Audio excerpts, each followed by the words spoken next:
எல்லோருக்கும் வணக்கம். நான் உங்கள் தமிழ். இறையுதிர் காடு கதையோட தொடர்ச்சி. அன்று விண்ணில் பறந்து செல்வதே ஒரு பரவசமான அனுபவம் தான். ஆனால் பறக்க தெரிந்த பறவை இனத்திடம் அந்த பரவச உணர்வு இருக்கிறதா என்றால் அது கேள்விக்குறிதான். பறக்கும்போது கிட்டும் பார்வையே பறவை பார்வை என்கிறோம். பார்ப்பதில் பறவை பார்வையே பெரிது. இதில்தான் 360 கோணமும் தங்கு தடையின்றி புலப்படும். தரையில் நின்று பார்க்கும் பார்வை இதில் சரிபாதிதான். எப்போதும் ஒரு பாதியே புலப்படுவதும் மறுபாதி மறைபடுவதும் தான் தரைத்தன்மை. அந்த பாதியில் புலனாவதை ஏற்பதில் தயக்கமில்லை. புலனாகாததை நம்பியே ஏற்க வேண்டும். மனித வாழ்வின் சகல நிலைகளிலும் இந்த தன்மை தொடர்வதுதான் விந்தை. போகர்பிரான் கொல்லிமலை சாரல் நோக்கி பறக்கையில் தன்னுள் இவ்வாறான சிந்தனைகள் கேள்விகளுடனே பறந்தபடி இருந்தார். தன் சிரத்துக்கு மேல் ஏதுமின்றி ஆனால் எல்லாம் இருப்பது போல் காட்சி தரும் ஆகாயம். கீழோ மலைகள், காடுகள், நாடுகள், நகரங்கள், கிராமங்கள், சேரிகள், ஏரிகள், கிணங்கள். இவற்றை நிலத்தில் நின்று பார்க்கும்போது பார்க்கப்படும் அதுவே பெரிதென்று கருதுகிறது மனது. விண்ணிலிருந்து பார்க்கையில் அதே பெரிது எவ்வளவு சிறிதாகி விடுகிறது. ஒன்றை பெரிதாக காட்டுவதும் சிறிதாக காட்டுவதும் அறிவில்லை. விழிகள் பார்க்கும் கோணமே. கோணங்கள் வாய்ப்பது என்பது அவரவர் நிலைப்பாட்டினாலேயே. இதுவே ஒருவன் உண்டென்று சொல்லவும் இல்லை என்று மறுக்கவும் காரணம். எவரும் பொய் உரைப்பதில்லை, உணர்வதையே உரைக்கின்றனர். உணர்வதும் இடத்தால் மாறுபடுகிறது. இது ஒரு வகை இயற்கை. போகரின் சிந்தனை அவரை இன்னமும் மேலே பறக்க தூண்டியது. அப்படி பறக்கையில் மரங்கள் எல்லாம் செடிகளாகி, செடிகளும் சிறு புள்ளியாகி, அப்புள்ளியும் விழிப்புலனில் மறைந்து போயிற்று. இதற்கு மேல் ஒரு உயரம் செல்ல முடியாது என்று உயர பறந்த அந்த தருணத்தில் அவரது யோக உடலும் குளிரை உணர்ந்தது. கீழே ஒரு நாடே ஒரு சிறு விளையாட்டு மைதானம் அளவுக்கு காட்சியளித்தது. ஒரு பெரிதே சிறிதானதை உணர்த்தியது.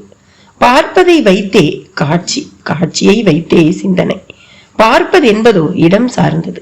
இடம் மாறிட காட்சி மாறும், சிந்தனையும் மாறும். உண்மையில் புறத்தில் எந்த மாற்றமும் இல்லை. மாற்றம் எல்லாம் கண்களின் வழி மனதிடம்தான். இந்த மனம் அறிவு சார்ந்தது, அறிவு அறிவது சார்ந்தது, அறிவதும் இடம் சார்ந்தது, இடம் நிலம் சார்ந்தது. ஆக நிலமே மனித வாழ்வின் அறிவு, அறியாமை அனைத்துக்கும் மூலம். இந்த சிந்தனை அவருக்குள் ஒரு பாட்டாகியது. சிவவாக்கியன் பாடியது. ஓடம் உள்ள போதலோ ஓடியே உலாவலாம், ஓடம் உள்ள போதலோ உறுதி பண்ணி கொள்ளலாம். ஓடம் உடைந்த போது ஒப்பில்லா வெளியிலே ஆடும் இல்லை கோலும் இல்லை யாரும் இல்லை ஆனதே. தரை மீது விண்ணை பார்த்து சிவவாக்கியன் போகர் முன் பாடி காட்டிய பாடல். யோக உடம்பாதலால் மனதுக்குள் அந்த குரல் அப்படியே ஒட்டி கொண்டு விட்டது. அந்த வேளையில் இடைக்காடர் குரலும் ஞாபகத்தில் இருந்து கசிந்து ஒலித்தது.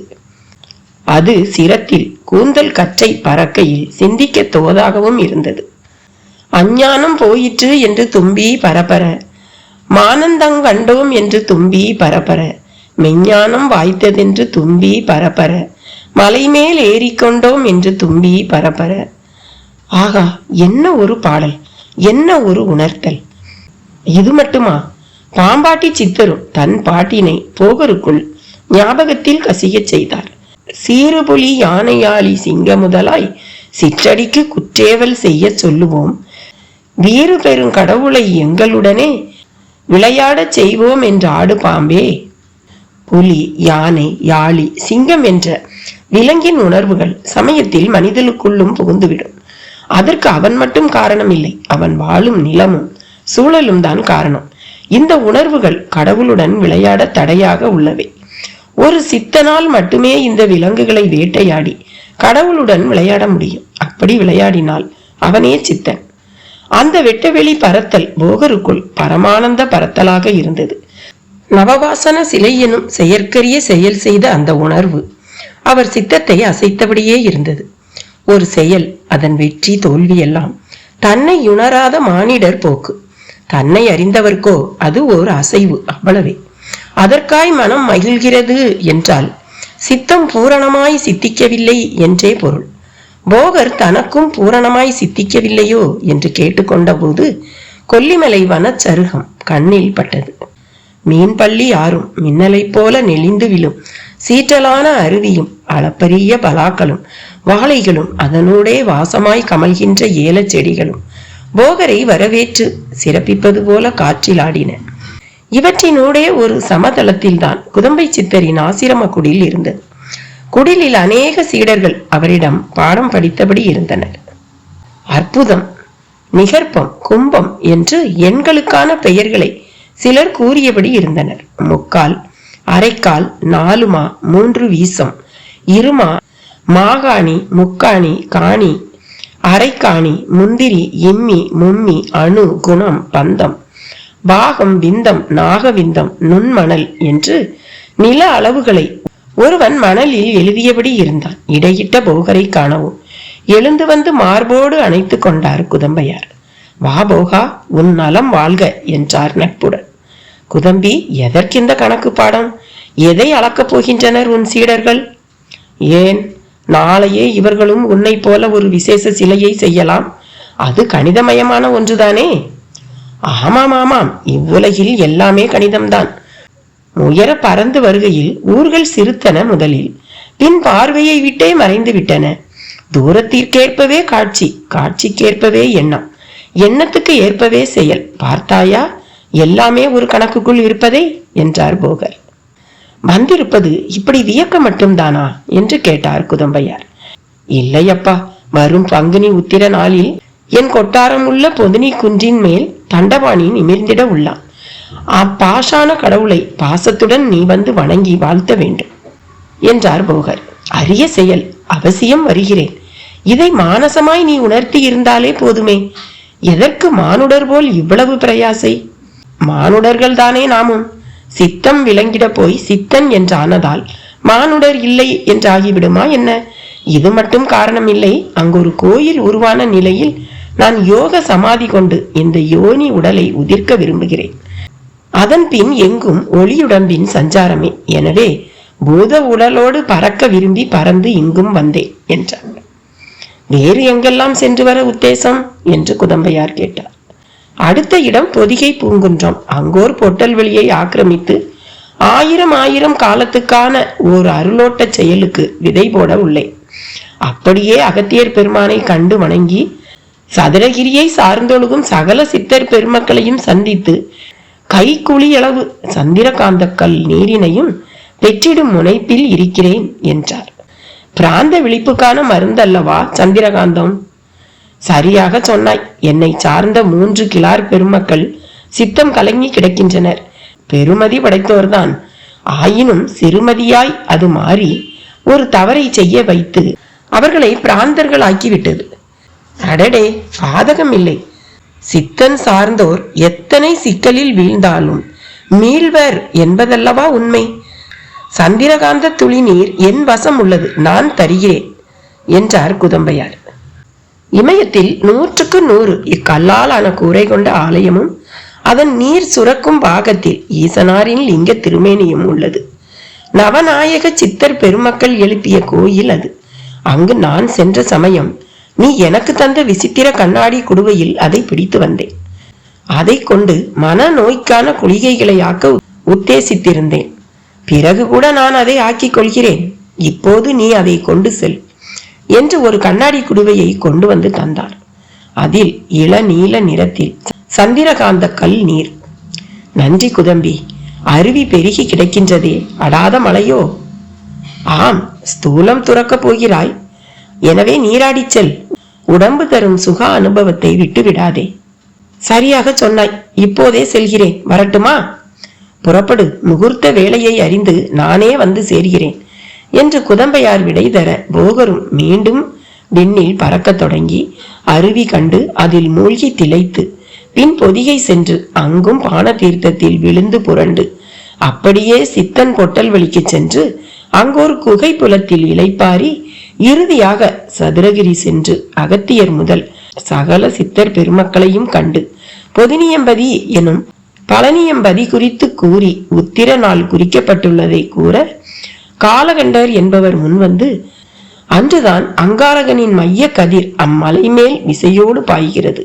அறிவீராய் உண்மையை என்று கேட்டிட, ஆகா, அதுவாய் அமைந்து விட்டது, இதுவும் கூட அவன் அருளே என்றார் போகர். காலகண்டரே, அங்கார கதிருக்கும் அம்மலை தலத்துக்கும் அப்படி என்ன சம்பந்தம் என்று கேட்டார் ஒரு சித்தர். ஒரு சம்பந்தமும் இல்லை. இது ஒரு சுழற்சி வினைப்பாடு, ஆண்டுக்கு ஒரு முறை நடக்கும் செயல். இதனால் அங்காரக கதிர் வினைப்பாடு யுத்தம் பித்தம் சத்தம் என்கிற வினைக்கு காரணமாகியது. அதாவது இவ்வேளை அக்குன்றின் வழி ஓர் அரசனோ அசுரனோ செல்லும் பட்சத்தில் யுத்த வெறி கொள்வர். ஆண்டிகள் பித்தம் முற்ற பெறுவர்.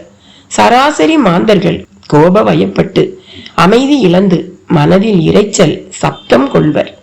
இதையே நான் சுருக்கி யுத்த பித்த சத்தம் என்று 3 சொற்களால் கூறினேன். இப்படியும் நிகழுமா என்று கேட்டார் அந்த சித்தர். இது ஒரு பௌதீக செயல்பாடு. காற்றழுத்த தாழ்வு நிலை புயலாவது போல, கிரகண கால சூழலில் ஈர்ப்பு விசை மாறுதல்களுக்குள்ளாவது போல, பௌர்ணமி அமாவாசை திதிகளில் வெளி மண்டலத்தில் விசைப்பாடுகள் விரிந்து சுருங்குவது போல இதுவும் ஒரு வினை. இனி அவ்வினை பாஷாண கதிர்வீச்சுடன் கலந்து நல்வினை ஆகிவிடும். நல்வினை என்றால் அமைதி, சாந்தம், நோயற்ற உடல், எண்ணிய காரியம் முடிதல், இப்படி பல பல. இதை அறிவது எங்கனம்? காலத்தால், அனுபவங்களால், நம்பிக்கையால் இதை அறிந்திடலாம். அப்படியாயின் ஒரு சாமானியன் வரையில் அவன் உணர எதுவுமே இல்லை, அப்படித்தானே? இனம் புரியாத அமைதியும் ஆரோக்கிய உடம்பும் அவனுக்கு தண்டவாணியின் விபூதியாலும் அபிஷேக பொருள்களாலும் உறுதிப்படும். இதன் தன்னாட்சி எவருக்குரியது? அந்த மண் மீது பிறந்தவர்க்குத்தான். இதன் வழிபாடுகள் சீடர்கள் அறிவார்கள். அவர்கள் வம்சாவளியினர் தொடர்வர். குறிப்பாய் புலிப்பாணி பெரிதும் தொடர்வான். இயற்கை உத்பாதங்கள் நேரக்கூடுமோ? இமயம் கூட கலியின் முடிவில் கரைந்து மறையும். இந்த பொதினி மறையாது என்றார் போகர். இதன் நெறி சித்த நெறி. சித்த நெறி கலந்த ஆகம நெறியே. எவரும் மாற்ற விளைந்தால் தடுக்க பெறுவர். என் சமாதி விடுப்பால். எப்படி? என் சுவேத உடல் எவருக்குள்ளும் புகுந்து செயலாற்றும். அது கற்சிலைக்கும் அசைவை தந்திடும் என்றார் போகர். கலி குற்றங்கள் மிகுந்தால் திருத்த பெறுவர். திருந்தாவிட்டால் வருந்த பெறுவர். இப்படி ஒரு ஓயா செயலின் நோக்கம் மண் மீது புகழ் பெற்றிடவோ என்று கேட்டார் அந்த சித்தர். அல்ல, மண் மீது மாந்தர் செலுத்திட என்றார் போகர். அருமை போகா, அருமை. அனைத்து கேள்விகளுக்கும் அழகாய் விடை பகர்ந்தாய். வாழ்க உன் வினைப்பாடு, வளர்க உன் புகழ். மாற்றி சொல்லுங்கள். வாழட்டும் சித்தநெறி, வளரட்டும் அதன் மங்கா புகழ் என்று. அருமை அருமை. உத்திர நாளில் எம் கர புஷ்பங்கள் அந்த தண்டவாணி திருவுருமேல் விழ காண்பாய். முதல் வழிபாடு நம்மாலேயே நிகழ்ந்திடும். திருப்திதானே? திருப்தி திருப்தி திருப்தி. போகரும் பிரமாணம் போல மும்முறை கூறி மகிழ்ந்தவராய் அந்த சித்தர் பெருமக்களிடையே கங்கை முதல் தாமிரபரணி வரையிலான நீர் பானைகளை பெற்று அதை ஒரு பொன் பானையில் அடக்கி சிரம் மேல் வைத்து கொண்டு மீண்டும் விண்மீது பறக்கலானார். பொதினி குன்று. தோரணங்கள் கட்டப்பட்டு வாழைகள் கட்டப்பட்டு திருத்தலம் போல காட்சி தந்தபடி இருக்க, வேலும் தண்டக்கோலும் நடப்பட்டிருந்த இடத்தில் பீடம் ஒன்று சுண்ண கலவை மற்றும் மூலிகை சாறுகளால் ஆன குழம்பி மூலம் ஆற்று மணலின் சேர்க்கையோடு கற்கள் கொண்டு உருவாக்கப்பட்டு அதன் மையத்தில் ஓரடி அளவு குழியும் கொண்டிருந்தது. வேலும் தண்டமும் தன்னிச்சையாய் வந்திருந்த மயிலும் சேவலும் அரவமும் வழிவிட்டு இருந்தன. அடிவாரம் தொட்டு மேலேறி வந்திட வழித்தடம் ஒன்றும் பாம்புடல் வளைவது போல உருவாக்கப்பட்டிருந்தது. போகர் கொட்டாரம் முழுக்க ஒரே பரபரப்பு. தான் ஒரு கருப்பி என்கிற தாழ் மனசுக்காரி தக தக செழிப்பில் வண்ணம் மிக்கவளாகி மாக்கோலம் போட்டு கொண்டிருந்தாள். கொட்டாரத்திலும் கொண்டாட்ட போக்கு. போகர் அனைத்தையும் கண்டு நடந்தார். அஞ்சுகனும் சங்கனும் குல்லிகம், சிவனார் பாகல், பிண்டரோபணம் என்று போகர் குறிப்பிட்டு கூறிய சகல மூலிகைகளுடனும் தயாராய் இருந்தனர். அவர்களோடு மலைக்காட்டில் வசித்து வரும் கூட்டத்தவனான தொந்தனும் தோதனும் கூட இருந்தனர். போகர் அவர்கள் இருவரை பார்க்கவும் விழி விரிந்தார். வேளாமூப்பர் வரவில்லையா என்று கேட்டார். வந்து விடுவதாக சொன்னார். சாமிக்கான அபிஷேகத்துக்கான தேனை திரட்டி கொண்டிருக்கிறார் என்றான் தொந்தன். நீங்களும் உங்கள் மக்களும் சேவல் கொடி பிடித்து மலை மீது திரியுங்கள், அவ்வப்போது அறமுழக்கம் இடுங்கள் என்றார் போகர்.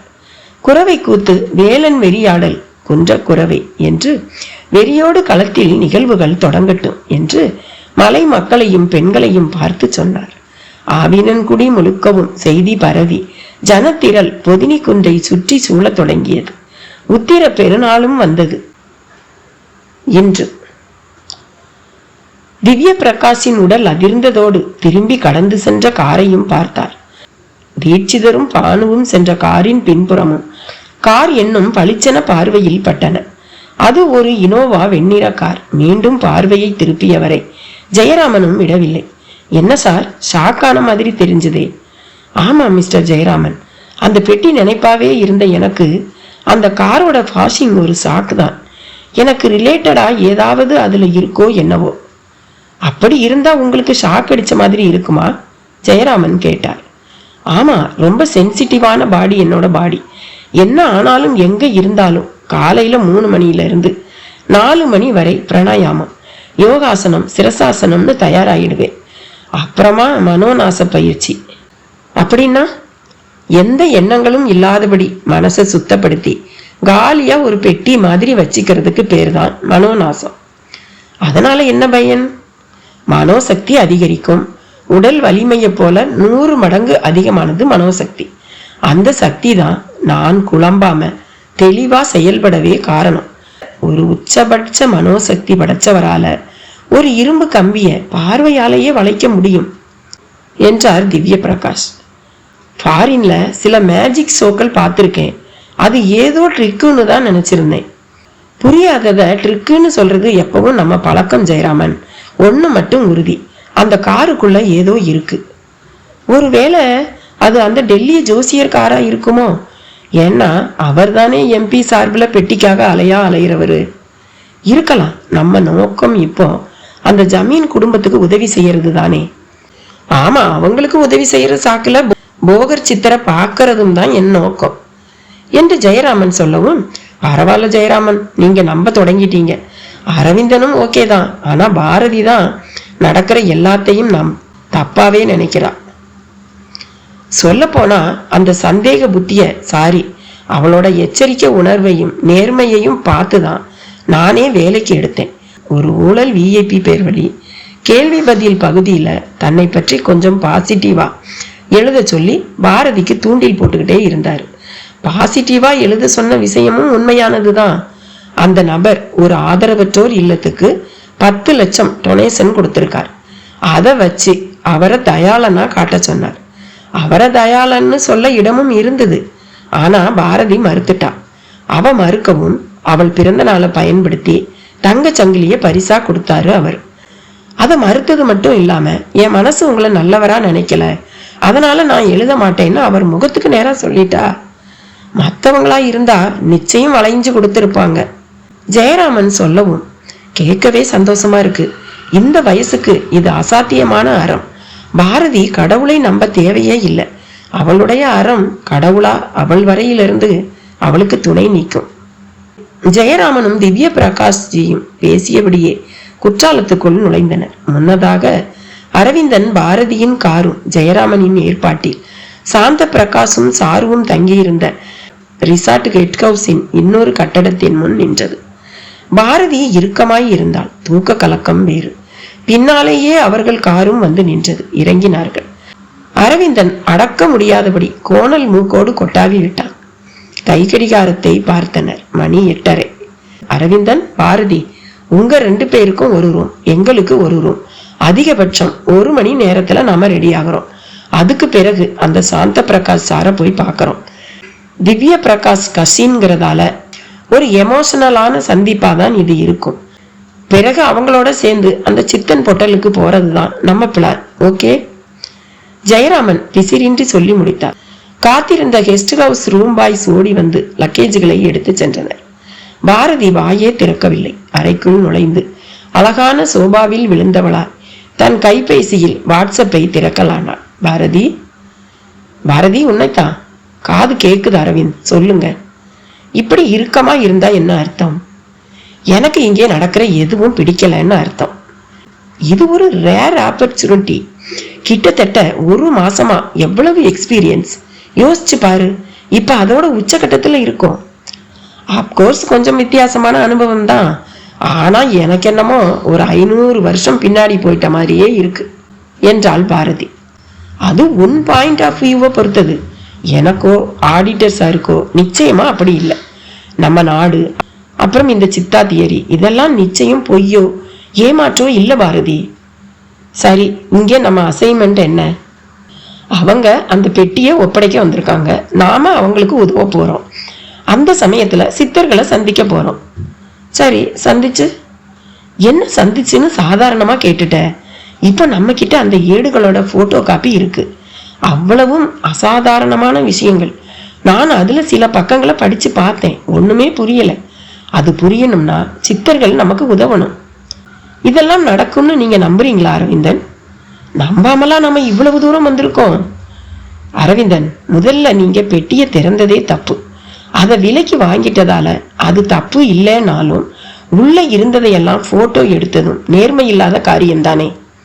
நான் அதை அழகான ஒரு காலி பெட்டியா கலைப்பொருளா நினைச்சுதான் வாங்கினேன். உள்ள இருந்த லிங்கமோ ஏடுகளோ எனக்கு சம்பந்தம் இல்லாத குப்பைகள் தான். அதனாலதான் அதை திரும்ப கேட்டு வந்தப்போ எடுத்து கொடுத்தேன். அப்கோர்ஸ் அந்த பெட்டியை சுத்தி வந்த அந்த பாம்பு எனக்கு இந்த நிமிஷம் வரை ஒரு புரியாத புதிர் தான். அந்த ரசமணி கூட ஆச்சரியம்தான். அதுக்காக அந்த பெட்டியையும் அதுக்குள்ள இருக்கிற விஷயங்களையும் ஊன்னு நினைக்க நான் தயார் இல்லை. என் வரையில அது எல்லாமே அறிவால நேரா புரிஞ்சிக்க முடியாத ஒரு விஷயங்கள். அப்படிப்பட்ட விஷயங்களை நானும் புரிஞ்சிக்க தயாரா இல்லை. இங்க நாம புரிஞ்சிக்க வேண்டிய லாஜிக்கான விஷயங்கள் நிறைய இருக்கு அரவிந்தன். குடிக்கிறது தப்புன்னு தெரிஞ்சும் குடிக்கிற கூட்டம், அந்த தப்பையே தொழிலா செய்யற அரசாங்கம், உலகுக்கே பொதுவான தண்ணி தனக்கு தான் சொந்தம்னு சொல்ற சுயநலம், அறிவு கண் திறக்கிற படிப்பை கோடிகள்ல விற்கிற கொடுமையான கல்லூரிகள், குழந்தைகளுக்கான பால் பவுடர்ல கூட கலப்படம் செய்யற கொடூரம், கற்பனையா பொய்யா ஆடிப்பாடி சண்டை போட்டு கோடிகள்ல சம்பாதிக்கிற ஹீரோ கூட்டம், அந்த ஹீரோக்களை கடவுளா நினைச்சு பாலாபிஷேகம் செய்யற இளைஞர் கூட்டம்னு நாம் கவனிக்கவும் சிந்திக்கவும் சரி செய்யவும் 100 விஷயங்கள் நம்ம சுத்தி இருக்கும்போது இந்த மாதிரி புதிர்கள் பின்னால போறது எந்த வகையில சரி அரவிந்தன்? பாரதியின் கேள்விக்கு உடனடியாக ஒரு பதிலை அரவிந்தனால் சொல்ல முடியவில்லை. ஆனால் உன் கேள்விக்கு நான் பதில் சொல்றேன் பாரதி என்றபடி வந்தார் திவ்ய பிரகாஷ். அவரை அப்போது பாரதியும் எதிர்பார்க்கவில்லை. உன் அவ்வளவு கேள்வியும் சரியானதுதான், அதுல எனக்கு மாற்று கருத்தே இல்லை. அதே சமயம் புதிரான விஷயம், புரிஞ்சிக்க கஷ்டமான விஷயம்ங்கிறதால சித்த விஷயங்களை ஒதுக்கி தள்ளுறதும் சரியில்லை. இது ரொம்ப புராதனமான தேசம், பூகோள ரீதியாகவும் அசாதாரணமான ஒரு தேசம். இந்த உலகத்துல எவ்வளவோ கண்டங்கள், நாடுகள், நகரங்கள். ஆனா நம்ம தேசம் போல எல்லா மொழி, எல்லா இனம், எல்லா மத மக்களாலும் ஆளப்பட்ட தேசம் எங்கேயும் கிடையாது. ரொம்ப சின்ன நிலப்பரப்பு தான். ஆனா எல்லோரும் ஏன் ஆள விரும்பினாங்க? காரணம் நம்ம தேசத்தோட பூகோள அமைப்பு மட்டும் இல்லை. இங்க கிடைக்கிற மாதிரி மூலிகைகளும் தாவரங்களும் வேற எங்கேயும் கிடைக்கிறது இல்லை. காரணம் என்ன? சம அளவு இரவு பகல், 3 பக்கம் கடல், அதன் காரணமான காற்றோட்டமும் மழையும் 6 பருவ காலம் சமமா பங்கிடப்பட்டு இருக்கிறதும் இங்கதான். ஆறுகளை வெறும் நீர்க்கூட்டமா பாக்குற மத்தவங்க நடுவுல அதையெல்லாம் வணக்கத்துக்குரிய தேவதையா பாக்குறதும் நம்ம கலாச்சாரம் தான். இதனோட தொன்மை வரலாறு வேற யாருக்கும் இல்லை.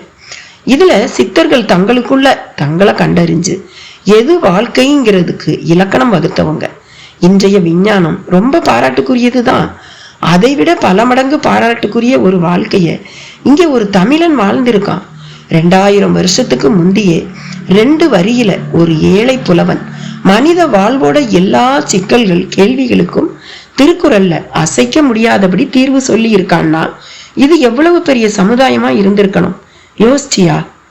திவ்ய பிரகாஷ் மூச்சு விடாமல் பேசி யோசிச்சியா என்று கேட்டு முடிக்கவும் பாரதி பதிலுக்கு, ஜி தயவு செஞ்சு உங்க உபன்யாசத்தை நிறுத்துங்க. எனக்கு இவ்வளவு விளக்கமெல்லாம் தேவையே இல்லை. ஆனாலும் இந்த சிறப்பை விட இந்த தேசத்தோட அழுக்கும் ஊழலும் மூடத்தனங்களும் தான் எனக்கு முதல்ல நினைவுக்கு வருது. என்ன உங்களால மாற்ற முடியாது, ஞாபகம் வச்சுக்கோங்க. பாரதியோட பதில் ஜெயராமனையும் இழுத்து வந்து பேச செய்து விட்டது. பாரதி, நாங்க இந்த அனுபவங்களை எப்படி வேணா பார்த்துட்டு போறோம். நீயா இருந்து பாரு. வெட்டி விஷயம் என் வரையில ஒரு அதிசயம். அப்படியெல்லாம் இல்லைன்னு நீ நிரூபிச்சு காட்டு. இனி விவாதத்துக்கு இடமில்லை, புறப்படு. அவர் பேச்சு பலன் அளித்தது. அடுத்த அரை மணியில் குளித்து சுடிதாரில் தயாராகி தலைமுடியை அள்ளி கட்டிக்கொண்டு புறப்பட்டு விட்டாள் பாரதி. சாந்த பிரகாசும் சாருவும் தங்கியிருந்த கெஸ்ட் ஹவுஸ் முன்னால் போய் நின்றனர். அவங்க அங்க இருக்கிறது உறுதியா தெரியுமா என்று பாரதியும் கேட்டாள். பிரம்மாண்ட ராஜ உடையார் டைரி குறிப்புப்படி குற்றாலம்தான் களம்.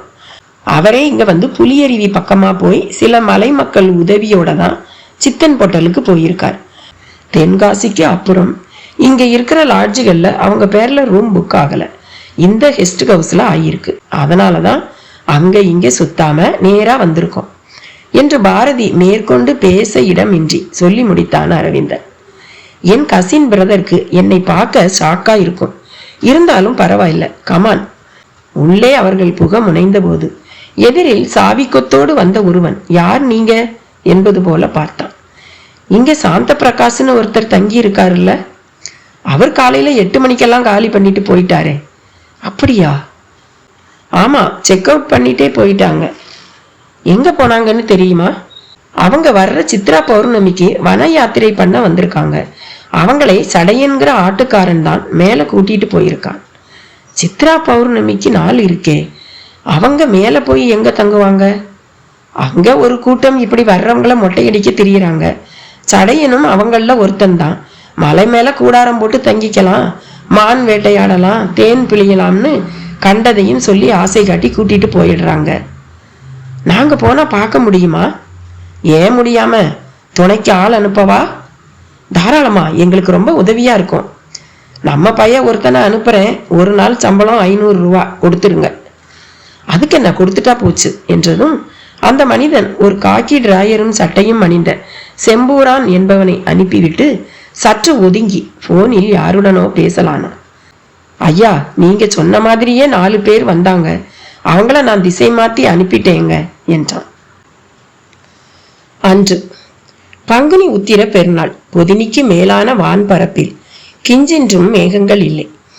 மலைப்பரப்பில் தாவர புதர்கள் மேல், மல உச்சிகளில் என்று பல இடங்களில் பல வண்ணங்களில் கொடிகள் பறந்தபடி இருந்தன. ஆடவரும் பெண்டீரும் ஆங்காங்கே பாதையை உருவாக்கி ஒருவர் பின் ஒருவராக மெல்ல மேலேறியபடி இருந்தனர். அடிவார சருக்கத்தில் தண்ணீர் பந்தலும் அதில் பதநீரும் மிளகு நீரும் கருப்பஞ்சாரும் வழங்கப்பட்டபடி இருந்தது. கொட்டாரத்தில் போகர் பிரான் எப்போதும் போல தனக்கான யோகத்தில் இருந்திட, அஞ்சுகனும் சங்கனும் அதுவரை தரித்திராதபடி யோக வஸ்திரம் எனும் நெறிப்படி மார்பின் குறுக்கே செல்லும்படியாக துண்டை தரித்து கொண்டு இடுப்பில் முழங்காலுக்கு சற்று கீழ் வரையிலான அளவுக்கு கச்சக்கட்டு கட்டியிருந்த நிலையில் அவர் முன் வந்தனர். நெற்றியில், தோளில், கைகளில், வயிற்றில் என்று மேனி முழுக்க விபூதி பட்டை பாலாவை உத்தேசித்து அவள் சார்ந்த குங்குமத்தை தீப சுடர் போல அடிபாகம் அகன்றும் மேல்பாகம் குறுகியுமாக பார்க்கவே யோக புருஷர்களாய் ஜொலித்தனர். போகர் பிரான் நெற்றியிலும் குங்குமத்தீற்றல்.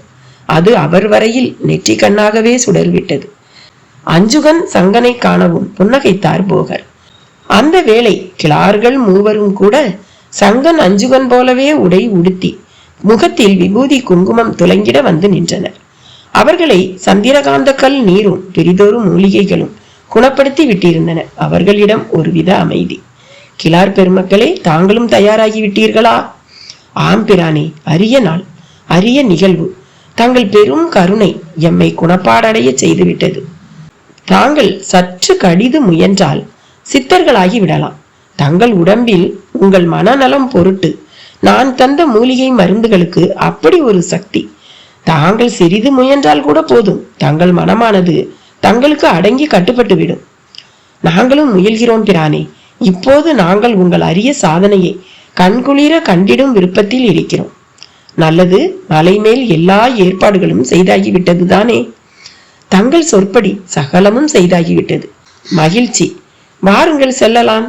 போகர் அவர்களை அழைத்து கொண்டு கொட்டாரத்தில் நின்றும் பொதினி மலை நோக்கி நடக்கலானார். உடனே 2 தூபம் தாங்கிகள் அவற்றை பிடித்து கொண்டு அதில் குங்கிலியத்தை போட்டு புகையை கமல செய்தபடியே அவரை தொடர்ந்தனர். அழகாய் நாட்டிய மங்கை போல தூப புகையும் வெட்ட வெளியில் மணந்து கலைந்து மறைந்தது. போகர் மலை மேல் எழுந்தருளவிருப்பதை எல்லோருக்கும் அறிவிப்பது போல பறைமுரசை ஒருவன் கொட்டிக்கொண்டு முன்னால் சென்றான். நடுவில் ஊது கொம்பை ஒருவன் முழங்கினான். சிலர் திருச்சின்னத்தை முழங்கினர். இதுவும் ஒரு வகை இசைக்கருவி. மொத்தத்தில் ஒரே கோலாகலம். அதுவரை மேக பொதியின்றி தென்பட்ட வானிலோ மெல்லிய மேக சேர்க்கை. சாம்பல் நிற மேகங்கள் பொதினியின் மேல் உஷ்ணம் கூடாதென்பது போல ஒன்று திரள தொடங்கி இருந்தன.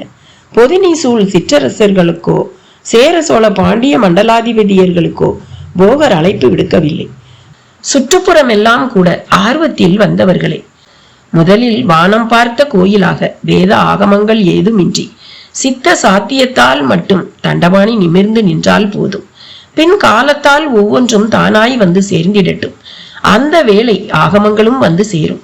சைவம் சாக்தம் வைணவம் என்னும் ஆகமங்களில் சைவ சாத்வ கலப்பாய் இக்குமரனுக்கென்றே கூட ஓர் ஆகமம் தோன்றக்கூடும் என்று தன்னோடு இயந்து நடந்து வரும் கிளார் பெருமக்களிடம் போகர் கூறிக்கொண்டே வந்தார். அதிலிருந்தே அன்று பெரிதாய் ஆகம செயல்பாடுகள் ஏதும் இல்லை என்பது தெளிவாகிவிட்டது. வானம் பார்த்த கோயிலாக இது இருப்பது சரியா என்று வேல்மணி கிளார் இடையிட, அப்படியும் கோயில்கள் இருக்கின்றனவா என்று அருணாச்சல கிளாரும் கேட்டிட, சதுரகிரியின் மேல் சுந்தர மகாலிங்கம் அப்படித்தானே கோயில் கொண்டுள்ளார் என்று கேட்டு அவர்களை திகைக்க செய்தார் போகர். அப்படியென்றால் பூசனைகள்? வானம் பார்த்த கோவிலுக்கு எப்போது வேண்டுமானாலும் பூஜை செய்யலாம். இரவு பகல் பேதமில்லை. ஆண் பெண் பாரபட்சம் இல்லை. ஏன் ஊர்வது பறப்பது 4 கால்களால் திரிவதும் கூட வந்து பூஜிக்கலாம். பூஜிக்கும் சாத்தியங்களும் உண்டு. பக்தி உணர்வு என்பது 6 அறிவு படைத்த மனிதனுக்கு தானே. ஏனைய உயிரினங்களுக்கு அது எப்படி சாத்தியமாகும் என்று கேட்டார் கிளார். அந்த உயிராய் நாம் வாழ நேர்ந்தால் அன்றி இதற்கான விடையை ஒருவர் சரியாக கூறிட இயலாது.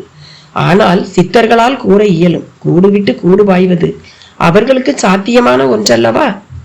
அப்படியானால் தங்களால் கூற இயலும் தானே பிரானே? இயலும். பலவித பிறப்புகளில் மானுட பிறப்பு இறுதியானதும் உறுதியானதும் ஆகும். ஆயினும் இப்பிறப்பிலும் மாயையை இடறி விழுந்து சில சாபங்களுக்கும் பாபங்களுக்கும் சில சித்தர் பெருமக்களும் முனிவர்களும் ஆளாகி விடுவது உண்டு. அவர்கள் அதற்குரிய விமோசனமாய் பாம்பாய் பறவையாய் பசுவாய் ஜனிப்பதும் உண்டு. அதுபோல ஜனித்தவர்களின் செயல்களில் மானுட அறிவார்த்தத்தை நாம் காண முடியும். இப்படி போகர் கூறவும் அஞ்சுகன், பிரானே, மேலை பாலாவின் சந்நிதியில் பாம்பு வடிவில் சித்தர் ஒருவர் வழிபாடு செய்வது போலத்தானே என்று முன்பொரு முறை அங்கு சென்று அம்பிகை உருவை தரிசித்ததை ஞாபகத்தில் வைத்துக்கொண்டு கேட்டான் அஞ்சுகன். ஆம், அவர் ஒரு சரியான உதாரணம் என்றார் போகர். இடையிடையே கொம்பு முழக்கம், திருச்சின்ன முழக்கம், பறையொலி, தூபத்தின் குலாவல். மேலே சமதளத்தை அடைந்த போது பாசான தண்டபாணி உருவச்சிலை ஒரு காரை தொட்டியில் நெல், பொன், மலர், நவதானியம் என்று சகலத்துடன் மூழ்கிய நிலையில் இருந்தது. அதன் அருகிலேயே ஆளிமுத்துவும் செங்கானும் நின்றபடி இருந்தனர். நைருதி பாகத்தில் கூடாரம் எழும்பி நின்றிருக்க அதனுள் பூஜைக்கான பொருள்கள் குவிந்திருந்தன. கூடாரம் மேல் சேவல் பார்வையாளன் போல அமர்ந்திருந்தது. பீடம் மேல் நாகம் படம் விரித்திருந்தது. அருகில் மயிலானது அகவி கொண்டிருக்க அதை பல்லோர் விழிவிரிய கண்டபடி இருந்தனர். புலிப்பாணி அனைவரையும் இயக்கிக் கொண்டிருந்தான். உச்சி பொழுதுதான், நல்முகூர்த்த வேலை. அதற்கு இன்னும் காலம் இருந்தது. முன்னதாய் போகர் தான் பல இடங்களில் இருந்தும் கொண்டு வந்திருந்த புனித நீரால் பீடத்தை நனைத்து மீதி நீரை ஓரமாய் வைத்தார். பீடத்தின் எதிரில் மயில் வாகனம் வரும் இடத்தில் உள்ள சிறு பீடம் மேல் ஒரு பெரும் அகலினை வைத்து அதில் நெய்யினை நிறைத்து பருத்தி நூலான திரியினை போட்டு அதன் நுனியில் ஆதவனின் நேர் கிரணம் பட்டு தீப்பற்றும் விதமாய் ஒரு தொலைநோக்கி ஆடியை பிடித்தார். மேலே மலை மேகமும் விலகி சூரியனும் தன் கிரண கதிரை மலை மேல் பாயவிட்ட நிலையில் ஆடிவழி புகுந்த சூரிய கதிர் சில நொடிகளில் திரியில் பற்றி தீயும் பற்றி சுடரும் ஒளிர்ந்தது. அது ஓர் அரிய காட்சி. அக்னியை நேராக பெறுதல் என்பது இதன் பொருள். இதற்கு சுத்தாக்கினி என்று பெயர்.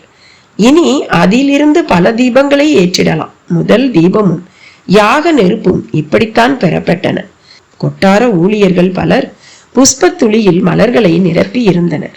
செவ்வரளி, காந்தல், தாமரை, முல்லை என்று அந்த மலர்கள் கலந்து கிடந்த நிலையில் அவற்றை கைகளால் அள்ளி நாலாபுரமும் இறைக்க தொடங்கினர். பீடத்தை ஒட்டிய ஒரு கூடையில் ஒரு சத மலர் கூட்டமே இருந்தது. காந்தல், ஆம்பல், அனிச்சம், குவளை, குறிஞ்சி, விச்சி, கருவிலம், பைனி, வாணி, குரவம், பசும்பிடி, வகுளம், காயா, ஆவிரை, வேரல், சூரல், செங்கோடு, வேரி, தேமாம்பு, மணிச்சிகை, உந்தூள், கூவிலம், ஏருளம், கசுள்ளி, கூவிரம், வடவனம், வாகை, குடசம், எருவை, செருவிலை, குறுநருங்கண்ணி, மருதம், கோங்கம், போங்கம், திலகம், பாரிதி, செருந்தி, அதிரல், செண்பகம், காந்தை, குளவி, மாம்பு, தில்லை, பாலை, முல்லை, கரிசலங்குல்லை, செங்கருங்காலி, வாழை, வள்ளி, நெய்தல், தாளை, தளவம், தாவரை என்று நாற்புறமும் அலைந்து திரிந்து சேகரித்து எடுத்து வந்த மலர்கள், சதமலர்கள். யார் இந்த எத்தனத்தை செய்தது என்றபோது கருப்பாய் இருந்து பின் பொன்னிறத்துக்கு மாறி இருந்த அந்த அழகிய கரிசலாங்கண்ணியே பொன்னாங்கண்ணியாக முன்வந்து நின்றாள்.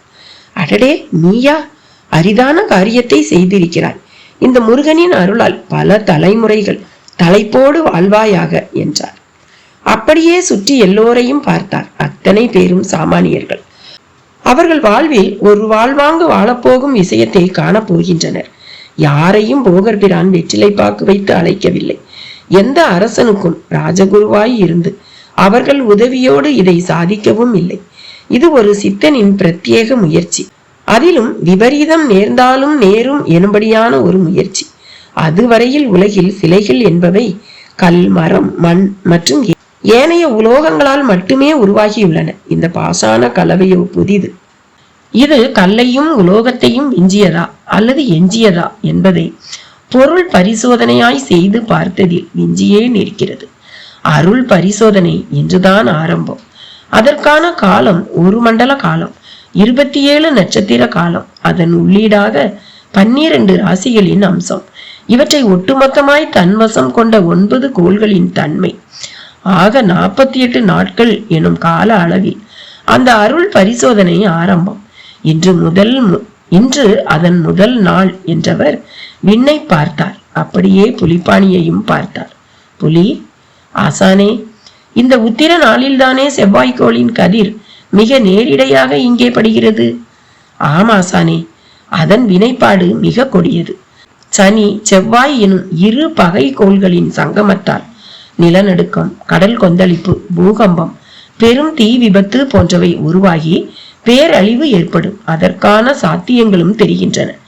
இந்த வேளை குழுமியிருக்கும் மேகங்கள் கூட கோடை மழைக்கான மேகங்கள் இல்லை. காற்றழுத்த தாழ்வினால் உண்டான மாற்றம் இது. அநேகமாய் சில பல நாளிகைகளில் இங்கே பெரும் காற்று வீசி மழை பொழிவும் உண்டாகி அது புயலாக கூட மாறலாம். நாம் தொலைவிலும் போய் விழலாம். புலி, இதை நீ முன்பே எதிர்பார்த்தாயா? இல்லை பிரானே, கூட்டி கழித்து பார்க்கவும் தான் தெரிய வந்தது. அப்படியானால் இன்றைய தினம் இந்த பிரதிஷ்டை எனப்படுவது ஒரு கூடாத செயல்தானே? இல்லை பிரானே, கோள் சாரத்தில் கேதுவும் துணை நிற்பதால் இந்த நிகழ்வு நடந்தபடி உள்ளது. இந்நிகழ்வு மட்டும் நிகழாவிட்டால் நிச்சயம் பெரும் அழிவை வேறு வகையில் உலகம் கண்டிருக்கும். என் கணக்கு சரியாக இருக்குமானால் இன்று பெரும் மழையோ காற்று வீச்சோ இருக்காது. ஆனால் பூமியின் மறுபக்கத்திலோ இல்லை கடல் மீதோ பெரும் மழை பொழிந்து வினைப்பாடு தெரிந்து போகும். அப்படியானால் இந்த நவபாஷண தண்டபாணி தன்னருள் ஆளனே என்று நாம் உறுதி செய்து கொள்ளலாம் தானே? நிச்சயமாக குருவே, உறுதியாக. புலிப்பாணியின் குரலில் தெரிந்த உறுதி முகத்தில் மின்னியது. அந்த முகூர்த்த காலகதியை மணற்கடிகையும் காட்டத் தொடங்கியது. போகர் பிரானும் தனக்கு உதவிய நவமரை அருகே அழைத்து காரை தொட்டியில் இருக்கும் தண்டபாணி உருவை ஒன்று சேர்த்து தூக்கச் சொல்லி பீடத்தின் மைய குழியில் நிறுத்த பணித்தார். அஞ்சுகன், புலிப்பாணி, சங்கன், மருதன், அகப்பை முத்து, மல்லி, நாரணபாண்டி, சிவமணி, சடையான் ஆகிய இந்த நவமரும் அவ்வாறே செய்தனர். பீட மையத்தின் பின்புறத்தில் போகர் பிரான் நின்று கொள்ள இடம் வலமாய் செங்கானும் ஆலிமுத்துவும் நின்றிட்ட நிலையில் பன்னீர் தூரல் போல் மேகம் சினிங்கிட பீடக்குழி பாகத்துக்குள் தன் வசம் இருந்த அருகோண சக்கர எந்திரத்தை வைத்து அதன் மேல் மருந்து சாற்றப்பட்ட நிலையில் தண்டபாணி தெய்வ பாசான சிலை முதல் முறையாக நிமிர்ந்து நின்றது. அந்த நொடி அதீத விசையுடன் பறையொலி முழங்கிட, கொம்பு எக்காலமிட, திரு சின்னமும் செருமிட, கரமுழக்கமும் ஒலித்தது. அரோகரா போகரின் கட்டளைக்கேற்ப ஆலிமுத்து முருகப்பெருமானின் இரு கண்களை ஒளி கொண்டு நெம்பி திறக்கலானான். அது ஒரு பொன்னொளி. செதுக்கி முடித்த நிலையில் கூட்டத்தில் இருந்த வேதியர் ஒருவரை அழைத்து போற்றி துதி பாடச் சொல்ல, அவரும் பாடிட கிளார் பெருமக்கள் வசம் சத மலர்களை தந்து தூவ சொன்னார். அப்படியே திரு உருமுன் அவர் மண்டியிடவும் எல்லோரும் மண்டியிட்டனர். கரங்களை கூப்பி தொழுதனர். மனதுக்குள் உருக்கமான பிரார்த்தனை. எம்பெருமானே, சிவசக்தி மைந்தா, மாலிமருகா, தமிழ் கொண்டலே, வேதங்களின் காவலா, வித்தைகளின் விளை நிலமே, ஞான சுடரே, சித்தன் சிந்தனையில் உதித்த சிவனருட் செல்வனே, எல்லோரும் எல்லாமும் பெற்று வாழ்ந்து முக்தியினை அடைந்திட உன் தன்னருள் என்னாலும் துணை புரியட்டும் என்று உள்ளம் கசிந்தார் போகர். அப்படியே கண் மலர்ந்தவராய் அபிஷேக ஆராதனைகள் தொடர்வது நிகழட்டும் என்றார். நவமர் அவர் சொன்னதை செய்ய தயாராயினர்.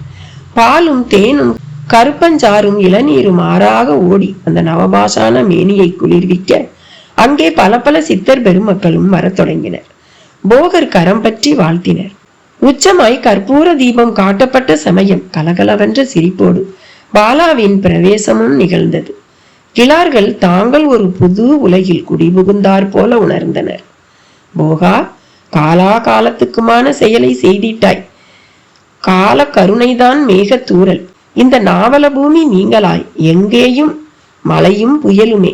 இங்கே அங்காரகன் அடங்கி மங்களன் என்றானான். சனியும் கனியானான். உன் அருட்பரிசோதனையும் வெற்றி பெற்றது.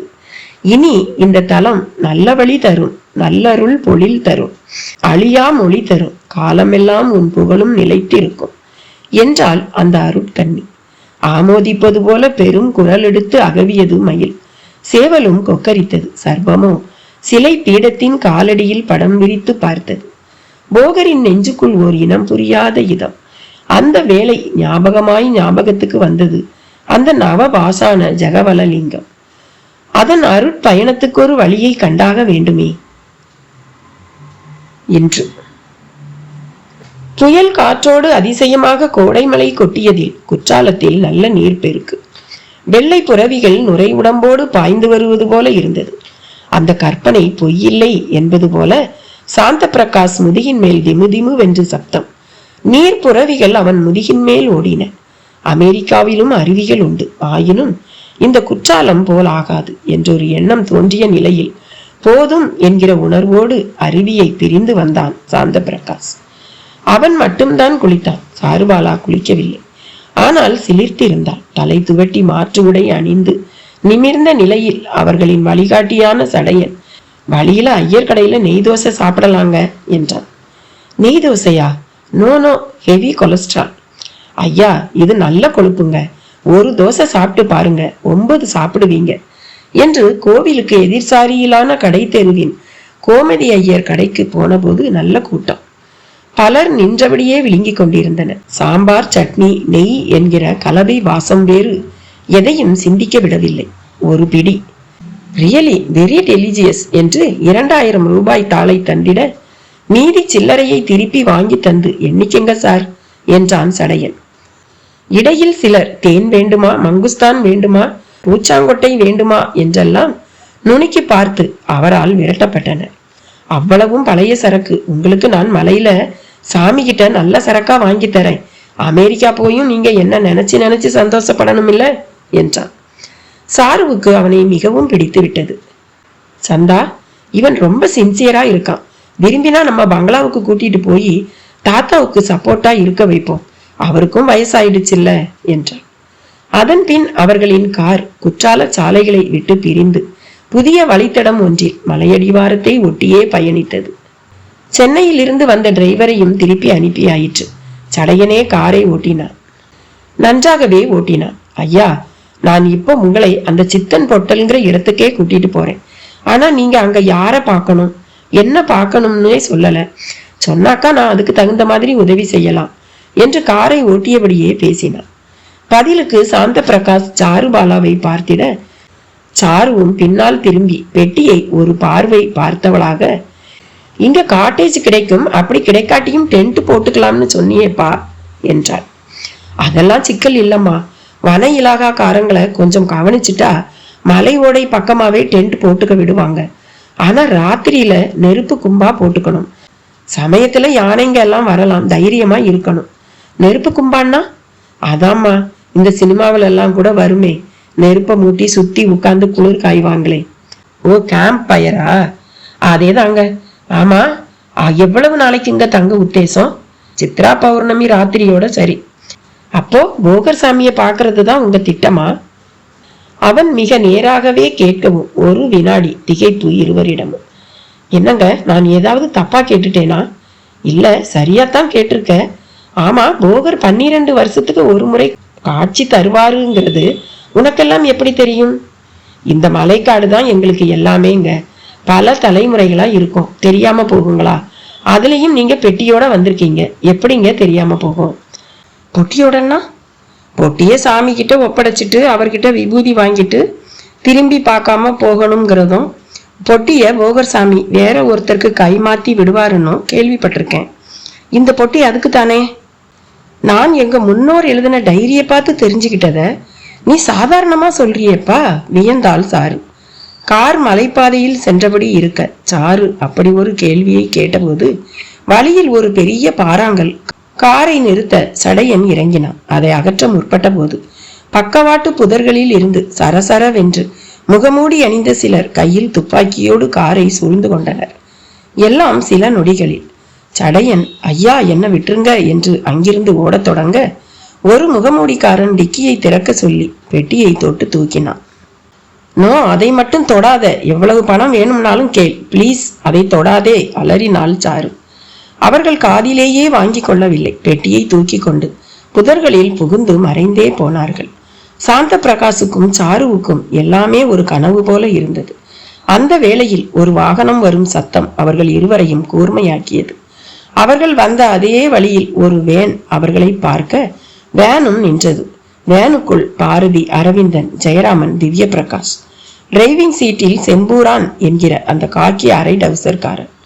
சாந்த பிரகாசும் சாருவும் அவர்களை பார்த்த நொடி அடுத்த கட்ட அதிர்வுக்கு சென்றனர். சாந்த பிரகாஷ் துளியும் திவ்ய பிரகாஷை அங்கே எதிர்பார்க்கவில்லை. இருவருமே தயங்கி பின் கைகளை பற்றி கொண்டனர். இங்கே நீங்க என்ன பண்ணிட்டு இருக்கீங்க என்று ஜெயராமன் கேட்ட கேள்விக்கு நடந்ததை அப்படியே சொல்லி முடித்தனர். சந்தேகமே இல்லை, இது என் அப்பாவும் அந்த ஜோசியனும் செய்த வேலையாத்தான் இருக்கும் என்றாள் பாரதி. ஆமா, அவங்கள தவிர வேற யாரும் இந்த விஷயத்துல நமக்கு போட்டியும் இல்லை என்று ஆமோதித்தான் அரவிந்தன்.